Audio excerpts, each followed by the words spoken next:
बिस्मिल्लाहिर्रहमानिर्रहीम। अस्सलाम वालेकुम नाज़रीन, आप यूट्यूब चैनल देख रहे हैं। मैं मोहम्मद मुस्तैसा। नाज़रीन इकराम, उम्मीद है कि आप सब खैरियत से होंगे। नाज़रीन इकराम, चीफ जस्टिस याह्या फरीदी साहब की सरबराही में आज जो जुडिशल कमीशन का इजलास शुरू हुआ 2 बजे, उसकी मुकम्मल तफसील आपके सामने रखता हूँ कि किस तरह से जस्टिस अमीनुद्दीन खान साहब ने अपने आप को ही वोट देकर आईनी बेंच का सरबराह मुकर्रर करवाया और इस आईनी बेंच के अंदर 5-7 के तनासुब से वोटिंग हुई, ये भी आपके सामने रखता हूँ। और इस आईनी बेंच के कितने सरबराह, 7 रुकनी आईनी बेंच कायम कर दिया गया है, ये मामला आपके सामने रखता हूँ कि कौन कौन सा जज इस आईनी बेंच के अंदर लगाया गया है और कौन कितने पानी के अंदर है और कौन, उसका मुकम्मल पोस्टमार्टम आपको करके बताता हूँ। किस तरह से इस हुकूमत की आंखों का तारा, इस हुकूमत की आंखों का प्यारा, चांद का टुकड़ा जज जस्टिस अमीनुद्दीन खान, जो कि पहले से खबरें आ रही थी इस हुकूमत की जानिब से कि ये लोग आईनी बेंच का सरबराह जस्टिस अमीनुद्दीन खान साहब को ही बनाएंगे, और जुडिशल कमीशन के इजलास के अंदर जस्टिस अमीनुद्दीन खान साहब ने खुद को मुंतखब किया। यानी कि सुभान अल्लाह, ये वही जज है जिन्होंने सुप्रीम कोर्ट ऑफ पाकिस्तान के रिट को चैलेंज किया कि नहीं मानने सुप्रीम कोर्ट के फैसले को, नहीं मानना इस फैसले को, कोई भी इदारा पाबंद नहीं है इस फैसले का। यानी कि जिसने सुप्रीम कोर्ट ऑफ पाकिस्तान की इज्जत खाक में मिलाई, एक बेंच के फैसले को खाक में मिलाया, आज उस जज को, जस्टिस अमीनुद्दीन खान को, सुप्रीम कोर्ट ऑफ पाकिस्तान का मैं ये कहूं कि बॉस, सीनियर चीफ जस्टिस बना दिया गया। यानी कि जो मेरी नजर के जो आईनी बेंच का सरबराह है ना, उसकी हैसियत सुप्रीम कोर्ट पाकिस्तान के चीफ जस्टिस से भी ऊपर है। यानी कि अब यहाँ पर जो चीफ जस्टिस याह्या फरीदी साहब है वो यहाँ पर खड़े हैं और अमीनुद्दीन खान साहब यहाँ पर खड़े हैं। यानी कि एक ही सुप्रीम कोर्ट के 2 चीफ जस्टिस, तो ये कहना गलत नहीं होगा। और अब एक बहुत बड़ी लड़ाई भी छिड़ चुकी है, ये मामला भी आपके सामने रखता हूँ। अहम तरीन डेवलपमेंट्स है, अहम तरीन डिटेल है, सारी आपको आगाह करता हूँ। इससे पहले अगर चैनल पर नए तो चैनल को जरूर सब्सक्राइब करें, नोटिफिकेशन बेल आइकन पर लाजिम क्लिक करें ताकि मेरी आने वाले वीडियो आप तक जल्द से जल्द पहुंच सके। नाज़रीन, सबसे पहले आप ये देखिए कि जुडिशल कमीशन ऑफ पाकिस्तान का इजलास हुआ जिसमें 26वीं आईनी तरमीम के मुताबिक 7 रुकनी आईनी बेंच तश्कील दिया गया। पहले आपको बैकग्राउंड बता दूं, उसके बाद अब तक तज्ज़िये के ऊपर आते हैं, उसके बाद आपको बताता हूँ कि कौन सा जज कितने पानी के अंदर है और जो आईनी बेंच के जो जज लगाए गए हैं, अब तो फिर पाकिस्तान की अदलियों का खुदा ही हाफिज, यानी कि भूल ही जाए आप कोई अगर ऐसी बात करते हैं। तो इजलास में जो नए तश्कील करदा कमीशन के तमाम अरकान शरीक हुए। 2 बजे ये इजलास आज शुरू और तकरीबन 4 बजे ये इजलास खत्म भी हो गया था। और जुडिशल कमीशन ने जो है सुप्रीम कोर्ट पाकिस्तान के जस्टिस अमीनुद्दीन खान साहब को मुंतखब किया आईनी बेंच के सरबराह के ऊपर। अब ये तकरीबन 12 रुकनी बेंच था। ये 12 जुडिशल कमीशन के इजलास के अंदर जो लोग थे वो शामिल थे। 12 लोगों ने फैसला करना था कि कौन कौन शामिल होगा, कौन सरबराह बनेगा। अब यहाँ पर हुकूमत की जानिब से जस्टिस अमीनुद्दीन खान साहब को सिलेक्ट किया गया कि ये जो आईनी बेंच के सरबराह ये बनेंगे।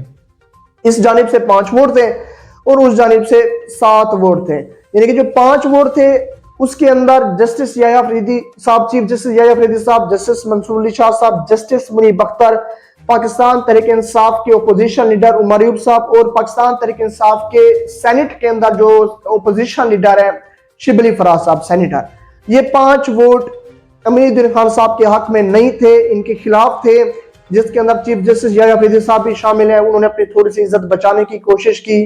अब यहाँ पर हुकूमत की सतह के ऊपर 7 वोट हो गए। यानी कि जस्टिस अमीनुद्दीन खान साहब आखिरी बंदे थे, टाई हो गई थी।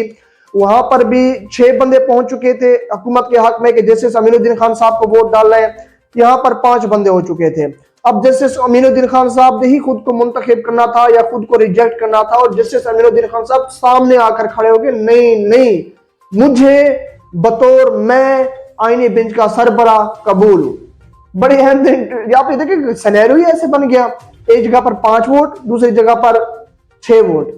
अमीनुद्दीन खान साहब अगर चीफ जस्टिस याह्या फरीदी साहब का साथ देते और ये कहते कि जी नहीं, मुझे, मैं खुद को कबूल नहीं हूं, लेकिन उन्होंने कहा नहीं नहीं, मुझे, मैं खुद को बतौर एक आईनी बेंच का सरबराह मैं खुद को खुद ही तस्लीम करता हूँ, मैं खुद को खुद ही मुंतखब करता हूँ और मैं खुद को खुद ही आईनी बेंच का सरबराह बनाता हूँ। तो ये जुडिशल कमीशन के इजलास के अंदर आज ये मामला हुआ जहां पर जस्टिस अमीनुद्दीन खान साहब ने अपनी जात को ही आईनी बेंच के सरबराह के तौर के ऊपर मुंतखब किया और ये मावर करवाया सुप्रीम कोर्ट ऑफ पाकिस्तान के जजेस को या कुछ उन सहाफियों को जो ये कह रहे थे कि जी आप जस्टिस अमीनुद्दीन खान साहब सुधर चुके हैं, वो रूल ऑफ लॉ या डेमोक्रेसी या आइन के मुताबिक अब सुप्रीम कोर्ट ऑफ पाकिस्तान के जजेस के साथ खड़े होंगे। लेकिन आज जस्टिस अमीनुद्दीन खान साहब ने साबित किया कि वो इस हुकूमत के आंखों का तारा और प्यारा जज है। जिस तरह से हुकूमत कहती थी कि हमारा अमीनुद्दीन, प्यारा अमीनुद्दीन, क्या चांद का टुकड़ा अमीनुद्दीन और आज अमीनुद्दीन खान साहब ने साबित कर दिया। अच्छा, इसके बाद जैसे याहिया फरीद साहब के हवाले से मैंने आपको बताया, मंसूर शाह, मुनीब अख्तर कमीशन में ओपोजिशन अरकान पार्लियामेंट उमर अयूब साहब और शिबिल फराज के हमरा उन्होंने अमीनुद्दीन खान साहब की तकरीर की जो मुखालफत की, लेकिन दूसरी जानिब हुकूमत अरकान के अंदर वजीर कानून आजम नजीर तारड़ साहब थे, अटार्नी जनरल मंसूर अवान साहब थे, और यहाँ पर फारूक एच नाइक मुस्लिम लीग नून के रुकने कौमी असम्बली आफ्ताब खान, स्पीकर कौमी असम्बली की जानिब से नामजद जो एक गैर मुंतखब खातून रोशन खुर्शीद बरोचा के अलावा पाकिस्तान बार कौंसिल के नुमाइंदे अख्तर हुसैन ने जस्टिस उमर खान साहब की तकर्री की हिमायत की। अब इस जुडिशल कमीशन ने आईनी बेंच के लिए जजेस की तकर्री की भी मंजूरी दे दी। आईनी बेंच में सुप्रीम कोर्ट की आप नाम सुनते जाए, सुनते जाए, शर्माते जाए। अब एक दो जज तो वो कहते हैं ना कि नजर ना लगने की वजह से बेंच में डाल दिए हैं, बाकी जो जजेस के नाम है आपको सुनते जाए और शर्माते जाए। सरबराह जस्टिस अमीनुद्दीन खान साहब, जिन्होंने Pakistan supreme court of Pakistan की रिट को रौंदा, उनकी इज्जत को खाक में मिलाया। सरबराह ऐसा होगा तो बाकी कैसे होंगे, बाकी भी जरा नाम सुन लें। तो यहाँ पर जो नाम निकल कर आ रहे हैं, यहाँ पे देखिए कि जस्टिस आयशा मलिक, नाम जरा सुनते जाए फिर मैं आपको बताता हूँ। जस्टिस आयशा मलिक, अब कहां से उनका ताल्लुक है, ठीक है आप ये कह सकते हैं जी वो रूल ऑफ लॉ चाहती हैं, वो एस्टेब्लिशमेंट के खिलाफ उनका एक अपना ज़हन है, अपना एक माइंड सेट है, ठीक है। जस्टिस आयशा मलिक के बाद आप आगे चलें, जस्टिस आयशा मलिक के बाद जस्टिस नईम अख्तर अफगान, ये वो जज साहब है जिन्होंने अमीनुद्दीन खान साहब का साथ देते हुए सुप्रीम कोर्ट ऑफ पाकिस्तान की इज्जत को खाक में मिलाया। जस्टिस अमीनुद्दीन खान, जस्टिस नईम अख्तर अफगान, ये वो दो जज है जिन्होंने मखसूस नशिस्तों के केस के हवाले से ये पाकिस्तान के इदारों को मावर करवाया कि कोई जरूरत नहीं है आपको मखसूस नशिस्तों का फैसला इन 8 लोगों का मानना है, इन 8 जजेस का जो कि फैसला दिया गया था पाकिस्तान तहरीक इंसाफ के हक में। नईम अख्तर अफगान साहब का इख्तलाफी नोट और जस्टिस अमीनुद्दीन खान साहब का इख्तलाफी नोट, जिससे जस्टिस मुनीब अख्तर, जस्टिस मंसूर शाह साहब ने कहा कि ये कैसी बात है कि जी एक सीनियर जज इस तरह की गुफ्तगू कर सकते हैं जी आपने सुप्रीम कोर्ट पाकिस्तान के फैसले को नहीं माना। नईम अख्तर अफगान साहब हो गए, चले अमीनुद्दीन खान साहब को तो समझ में आते, नईम अख्तर अफगान साहब भी साथ में शामिल हो गए थे। अब आयशा मलिक के साथ बाद जस्टिस नईम अख्तर अफगान, अब उनका वोट किसके खाते में जाएगा, जस्टिस अमीनुद्दीन खान के खाते में। यहाँ पर आयशा मलिक अकेली हो गई और 2 वोट हो गए हुकूमती सतह के ऊपर। इसके बाद जो नाम है वो सुनिए, जस्टिस हसन अजहर रिजवी, चले इस नाम को भी आयशा मलिक के साथ ले रहे हैं। इसके ऊपर भी हो गया ना न्यूट्रल फेस, अभी नहीं मालूम कि यहाँ के हैं या यहाँ के, ये आगे ही पता चलेगा। लेकिन मुझे नहीं लगता कि जस्टिस हसन रिजवी अब कोई रूल ऑफ लॉ की बात करेंगे या कोई इस तरह के मामला करेंगे, ये तो आने वाला वक्त बताएगा, लेकिन अभी मैं आयशा मलिक के साथ ही ठहरा रहा हूँ। इसके बाद जो नाम है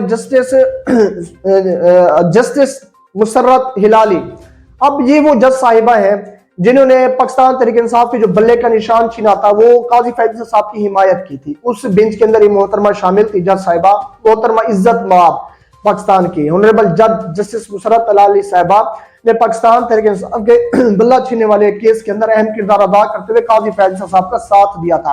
अब खुद ही बताइए कहां पर जाएंगे। यहाँ पर अब 3 वोट हो गए, जस्टिस अमीनुद्दीन खान, जस्टिस नईम अख्तर अफगान और जस्टिस मुसर्रत हिलाली साहिबा, 3 वोट हो गए। इसके बाद आप आ जाएंगे जस्टिस जमाल मंदुखेल साहब। जस्टिस जमाल मंदुखेल साहब की बात करते चलूं तो वो अब जुडिशल कमीशन के अंदर भी जुडिशल काउंसिल का हिस्सा भी हो चुके हैं, क्योंकि जो एक जज की कुर्सी खाली थी, मैंने आपको बताया था कि 12 रुकनी जुडिशल कमीशन आज बैठेगा, लेकिन अब 13 बैठेगा। अब जो 5वां जज जो खाली नशिस्त थी उसे जस्टिस जमाल मंदुखेल साहब को दे दी गई है, क्योंकि आईनी बेंच के मोस्ट सीनियर जज जुडिशल कमीशन का भी हिस्सा होगा, ये बताया गया। और इस वक्त आईनी 7 रुकनी आईनी बेंच बनाया गया, इसके अंदर जो मोस्ट सीनियर जज है वो जस्टिस जमाल मंदुखेल साहब, जिनका ताल्लुक बलूचिस्तान से, और वो काजी फैजल साहब के हम ख्याल जज हैं। अब उनका ताल्लुक आप किससे जोड़ेंगे, इसे भी अमीनुद्दीन खान साहब के साथ लगा दे। अब कितने वोट हो गए, अमीनुद्दीन खान, नईम अख्तर अफगान, मुसर्रत हिलाली और यहाँ पर जस्टिस जमाल मंदुखेल साहब, 4 वोट इधर 2 वोट उधर।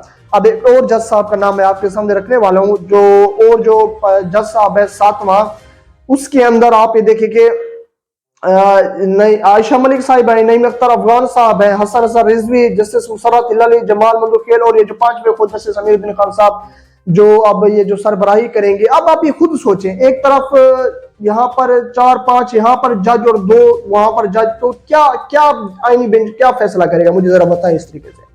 आईनी बेंच से अब क्या तवक्को रखते हैं, जहां पर अक्सरियत उन जजेस की है जो कि पाकिस्तान तहरीक इंसाफ के हवाले से अपनी नीयत जाहिर कर चुके हैं, जो आइन और कॉन्स्टिट्यूशन के हवाले से अपनी राय सामने कर चुके हैं। इनमें से 2 जजेस तो वो हैं जिन्होंने सुप्रीम कोर्ट पाकिस्तान के फैसले को मानने से इनकार कर दिया। एक जज साहबा तो वो हैं जिन्होंने बल्ले का निशान छीनने के अंदर अहम किरदार अदा किया। जैसे जमाल मंदोखेल साहब वो हैं जो कि काजी फैसल साहब के बिल्कुल हम ख्याल जिसमें उनका शुमार होता है। हसन अजहर रिजवी को भी मैं अभी न्यूट्रल फेज के ऊपर डाल देता हूँ क्योंकि मुझे नहीं मालूम इनका नाम मुस्तकबिल के अंदर चीफ जस्टिस की लिस्ट में भी आ सकता है, लेकिन एक अलग टॉपिक कभी इसको फिर बात करेंगे। लेकिन आप देखिए कि ये एक बेंच बनाया गया, इस बेंच के तहत अब आप खुद ही सोचेंगे जी क्या फैसले किए जा सकते हैं। अच्छा, अब इसके अंदर आप ये देखिए कि जो सरबरा थे 7 रुकनी बेंच के जस्टिस अमीनुद्दीन खान साहब, अब वो 3 रुकनी कमेटी का भी हिस्सा हो चुके हैं। कौन सी 3 रुकनी कमेटी? जो कि सुप्रीम कोर्ट पाकिस्तान के अंदर बेंचों की तश्कील करेगी। पहले तो जस्टिस याया अफरीदी साहब थे, जस्टिस मंसूर अली शाह साहब थे, फिर जो जस्टिस मुनीब अख्तर को जस्टिस याया अफरीदी साहब ने लगाया था अमीनुद्दीन खान को निकाल कर, अब जस्टिस अमीनुद्दीन खान साहब दोबारा से उस कमेटी का हिस्सा बन गए। जो रात में इस शहबाज हुकूमत ने प्रैक्टिस एंड प्रोसीजर एक्ट के अंदर तरमीम की थी और ये तरमीम करते हुए ये एक कानून पास कराया कि अब जो तीसरा जज होगा कमेटी के अंदर बेंचों की तश्कील देने वाला वो आईनी बेंच का सरबराह होगा। अब आईनी बेंच का सरबराह कौन है? जस्टिस अमीनुद्दीन खान साहब। अब वो वहां पर भी लग गए हैं। अब ये वो जज है जिन्होंने सुप्रीम कोर्ट पाकिस्तान की इज्जत को खाक में मिलाया, लेकिन जो खबर पहले से हमें मालूम थी कि जी इन्हें ही सरबराह बनाया जाएगा और बिल्कुल वैसा ही हुआ। अब ये देखें नाज़रीन, अब ये है एक तरफ 2 जजेस जस्टिस मंसूर अली शाह, जस्टिस मुनीब अख्तर ये खत लिख रहे हैं चीफ जस्टिस याया अफरीदी साहब को जी के अब जुडिशल कमीशन ये जो 26वीं आईनी तरमीम की गई इसके ऊपर फुल कोर्ट इजलास बिठाया जाए, और उन्होंने नहीं माना। लेकिन बाद में खुद से ही एक अपना इजलास बुलाकर जो कि मुनीब अख्तर के चैम्बर के अंदर हुआ, दोनों जजेस ने फैसला किया कि 26वीं आईनी तरमीम के ऊपर फुल कोर्ट इजलास बुलाया जाए और ये मामला रजिस्ट्रार को भेजा गया कि काज लिस्ट के अंदर बताया जाए कि 4 तारीख को 26वीं आईनी तरमीम के ऊपर फुल कोर्ट इजलास है। और ये भी रजिस्ट्रार को मावर कराया गया कि जो आज कमेटी के मिनट्स है वो भी अपलोड किए जाए। लेकिन रजिस्ट्रार ने रात को काज लिस्ट जारी की, अब 4 तारीख गुजर गई, आज 5 तारीख है, और उसके बाद ना तो उन्होंने जो कमेटी के मिनट्स थे वो अपलोड किए सुप्रीम कोर्ट पाकिस्तान की वेबसाइट के ऊपर। एक खत भी लिखा है जस्टिस मुनीब अख्तर, जस्टिस मंसूर अली शाह साहब ने याया अफरीदी साहब को कि आप देखिए रजिस्ट्रार ने ये काम किया, आप इसी हफ्ते ही 26वीं आईनी तरमीम का केस का मामला सुप्रीम कोर्ट पाकिस्तान के अंदर लगाया जाए और फुल कोर्ट इजलास की उसके ऊपर बिठाया जाए। अब आप क्या ही सोच सकते हैं, मैं तो यही कहूंगा कि इन्ना लिल्लाहि व इन्ना इलैहि राजिऊन, और कुछ भी नहीं कह सकता। पाकिस्तान तहरीक इंसाफ के हवाले से भी खबर इंशाल्लाह वो अगले वीडियो के अंदर बताऊंगा। अभी मैं अदालती अमूर के अंदर ये सियासी मामला को मिक्स नहीं करना चाहता। 83 कमेंट अगले वीडियो तक के लिए जी शुक्रिया।